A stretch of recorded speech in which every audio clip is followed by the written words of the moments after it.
Hello. The Divine Code reading for October 18th, pages 265 and 266. We're in the chapter, The Obligation to Respect God's Name and What is Forbidden as Blasphemy. Topic number 3. If one cursed any name of God, even the explicit name, without invoking against it another name of God, he is not liable for capital punishment by the court of law, although it is still forbidden. So there's a very strong formula. There's a very clear but formula involved in what's considered blasphemy. It's the explicit name. This was discussed more detail in yesterday's study. The explicit name is the object of the curse. And there's two ways that the explicit name is expressed. There's one pronunciation. Some would say two pronunciations, but there's the explicit name, the tetragrammaton, and the close variant thereof. That's the object. And then the mechanism, what is being said to do the cursing, would either be one of the holy names of God or one of the attributive names of God. Would be what's being said to do the cursing. And that's the mechanism that would be considered a capital punishment in a court of law. Now, other things are also forbidden. All sorts of things are forbidden. We don't curse God's creation either. That would be forbidden, but it's not a liability in a court of law level. So it's speaking here specifically of liability in the court of law. Even if one says, may Yossi strike himself. Now, Yossi at this point is a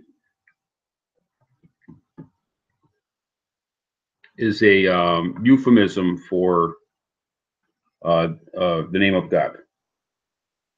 Even if one said, may Yossi strike himself, since he did not clearly curse against the explicit name, nor did he invoke names of God twice as the recipient and the source of the harm, he is not liable for punishment by a court. So in that case where he says, may Yossi strike himself, the person that said this, although it's forbidden, the person that said this did not use the formula because he did not mention one of the names of God as doing it. It wasn't mentioned very specifically according to the formula. Rambam, The Laws of Kings 9:3, as explained in Minchot Kinuk, Commandment 70, and in Or Shamek Hilkot Avodas Kohanim, Chapter 2. If one cursed against a holy name that is forbidden to be erased, other than Yud-He, Vav-He, or Adonai, with another holy name, for example, by saying Shah-Dai, would hit, and then one of the other holy names, he would not be liable for punishment by a court. Even if one cursed against another of the holy names by invoking the explicit name, for example, by saying Tetragrammaton would strike one of the holy names, he is not liable. So the object of the curse would have to be an explicit name of God, one of the two explicit names of God. And the method of the curse would be any of the, either the explicit name of God, the holy name, or the attributive names would have to be the mechanism of the curse. Any other method of formula does not qualify in a court situation.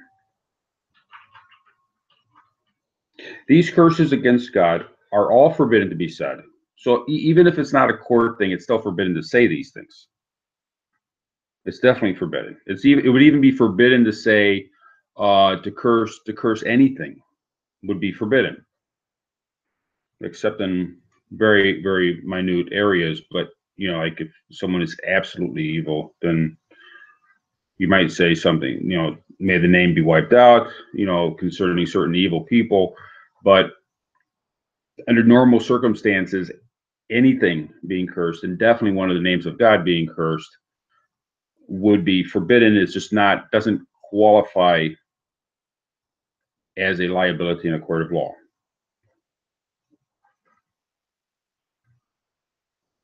But there is no capital sin for a Gentile to warrant capital punishment unless one curses the explicit name by invoking a name of God.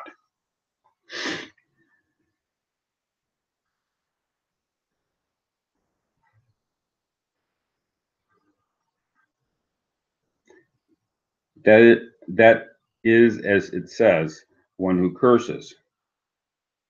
As explained in an earlier footnote 5, meaning that one mentions the explicit name and curses it with another name of God,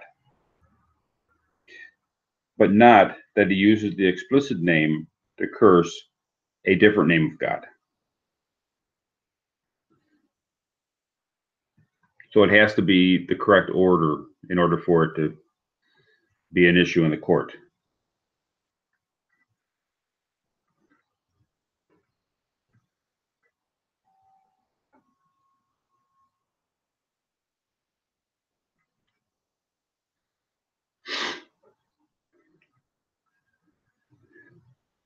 Also concerning the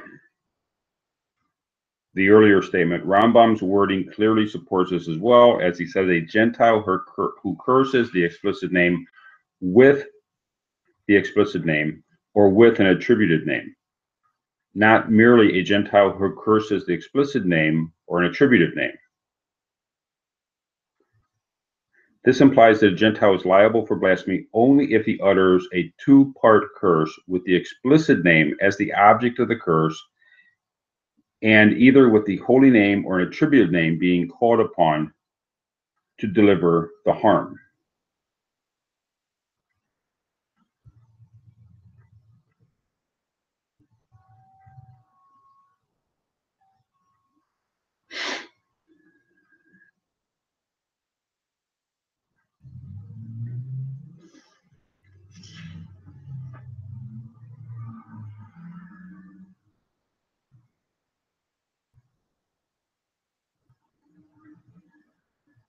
So there's a possibility that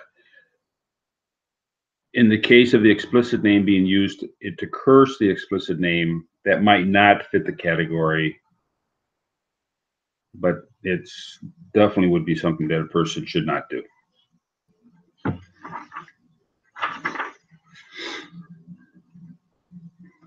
Topic number 4, one who blasphemes and then regrets his words and retracts them, even immediately, is still liable for capital punishment from a based-in court if he sinned by cursing God's explicit name, and it is proven by valid testimony.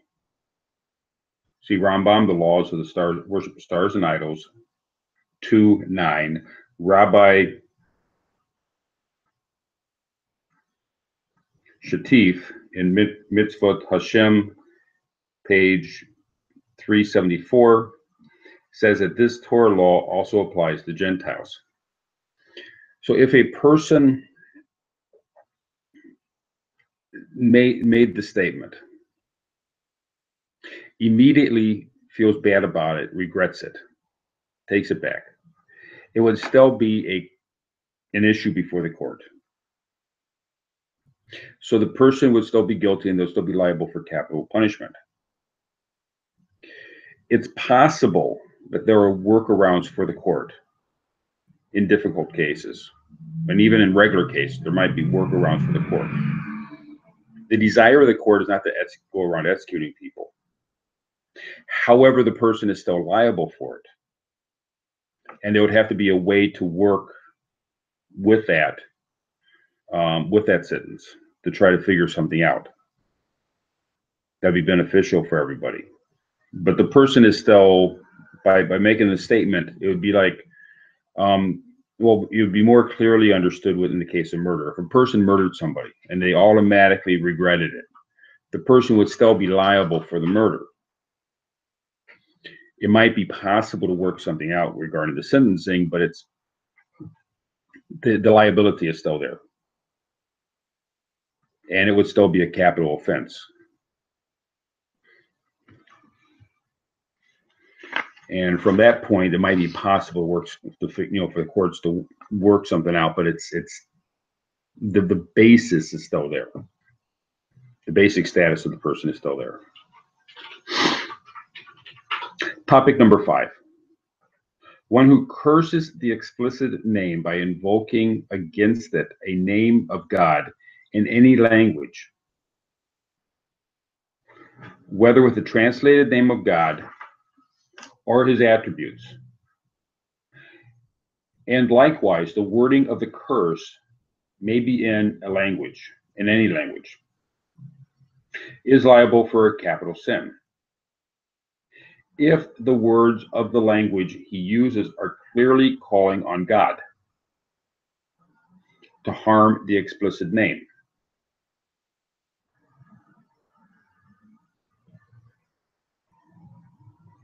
See Rambam, The Laws of Kings 9:3.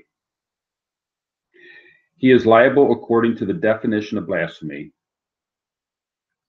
In particular, one is not liable unless he pronounces the object of the curse in the correct Hebrew as either the tetragrammaton or the other explicit name of God. So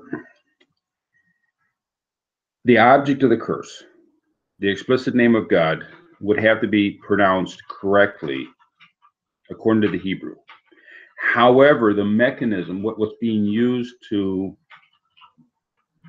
perform the curse, could be in a translated form of either the holy name of God or the attributive name of God.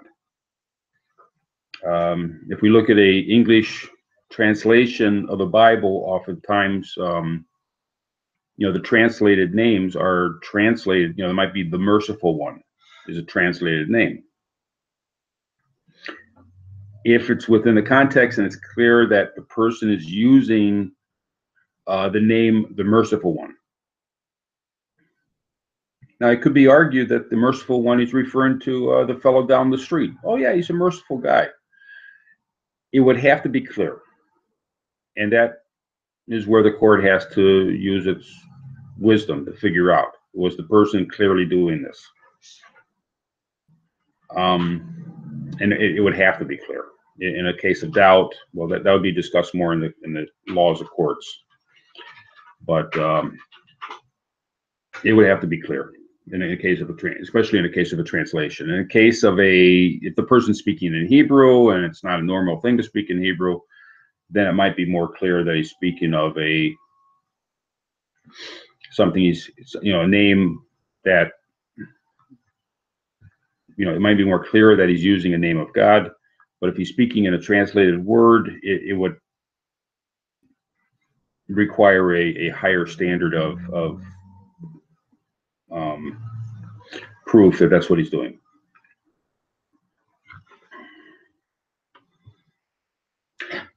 However, if the person translates the object of the curse into another language, he is exempt from punishment.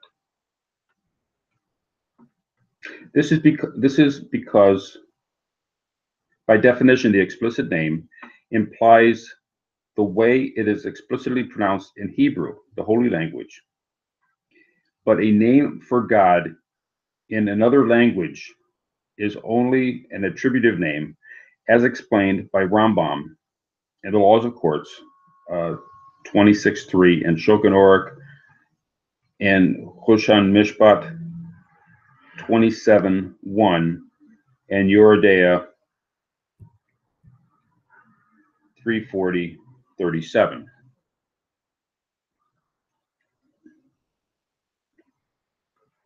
So the person used the translated form of the explicit name. If you open up the English translation, it's often either Lord in all caps, or it's Lord with a capital L and lowercase Lord. In that case, if that's the object of the curse, then it would not be a capital sin in a court of law. It would still be forbidden, but it would not be it would not reach the high level of a capital sin. Topic number 6. If someone curses God in the name of idolatry, he is not to be judged or punished in a Beis-Din court, but he is still committing a grave sin, for which he will be punished by heaven. A zealot who hears someone blaspheme by saying, "May such and such an idol strike Yossi," has permission from God to strike down the blasphemer on the spot, and should not be punished for doing so. But if that does not happen, and this blasphemer is brought before a court, he is not liable for capital punishment. So the person who says this in the name of some miscellaneous deity, in the name of Baal, whatever, cursing the explicit name, that would not be considered a capital sin, because this miscellaneous idol is neither an attributive name nor a holy name of God. It's just a name of an idol, and therefore it would not qualify before the court. There's a issue of the zealot. The zealot may intervene, and the laws of zealot is very complex and goes way beyond what's being discussed. This topic 6 is 2 paragraphs long, and the laws of the zealot are very complex. If a person does not know the laws of the zealot, then he should not go anywhere near this permission. In today's day, nobody is on a level to do this. There is not the scholarship necessary, and there is not the Ruach Kodesh necessary to be able to do this. This exists in the time of the temple, where the world is on a higher level and people can see things more clearly.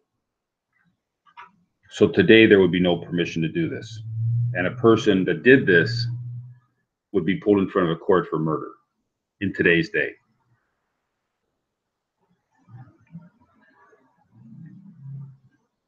The reason it's in the divine code is because it is part of halakha. But it's an area of halakha that would not apply in today's situation. Rambam, the laws of the worship of stars and idols, 2:9.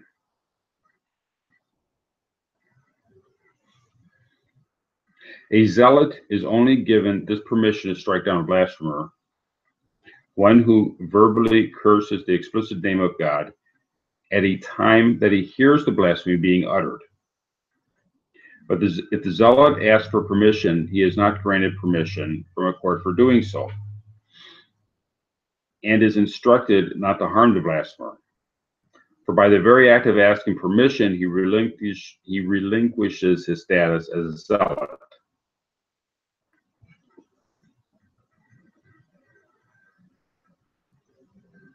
Only if he hears the blasphemy himself. One need not blaspheme before an audience of at least 10 for a zealot to have permission to kill him. Rather, it applies when there is an audience of at least 2 witnesses other than the zealot himself, Thus, the total audience required is required to be at least 3, as Miuri states in Tractate Sanhedrin 81b.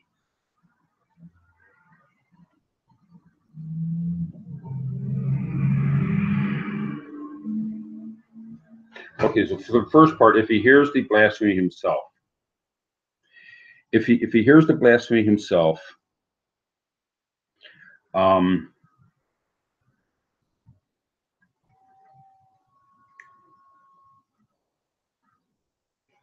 then he would have the permission if he handles it right away in the time when a zealot is acceptable. If he hears it secondhand, then he's not in a position to do this. It's only the person that actually hears it when he hears it, and not later on, and definitely not someone that hears it through hearsay. And it's not necessary for, I'm not really sure about this footnote. This footnote 20 seems to apply in a Jewish case. The necessity for an audience of 10 would imply a Jewish court for capital punishment, and even 2 witnesses would. This is Jewish halakha, so I'm not really. Maybe it's a case where this has to be done through the Jewish style in order for it to be valid. That's possible. It's not clear if there needs to be any witnesses. For one witness can bring a person to court, and one judge in a no-hide situation, one witness and one judge is usually sufficient. So there'd be 2 people. And it's possible that the case of the zealot requires a Jewish style based in, even though it can be done by a non-Jew, possibly. As I said, the 2 paragraphs available here don't even scratch the surface of this topic. And definitely we don't have permission in this time to do this. So there would have to be a lot of study. The person would have to be an absolute expert and would have to have some level of prophecy to do this,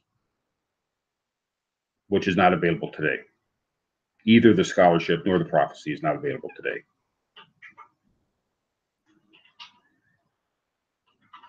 However, if he heard from others that a person blasphemed, or if he waits a short time to kill after the transgression was committed, he has no permission to kill the blasphemer. So it has to be an immediate thing. And we see this, there's the case in the Bible. We see that it's done immediately.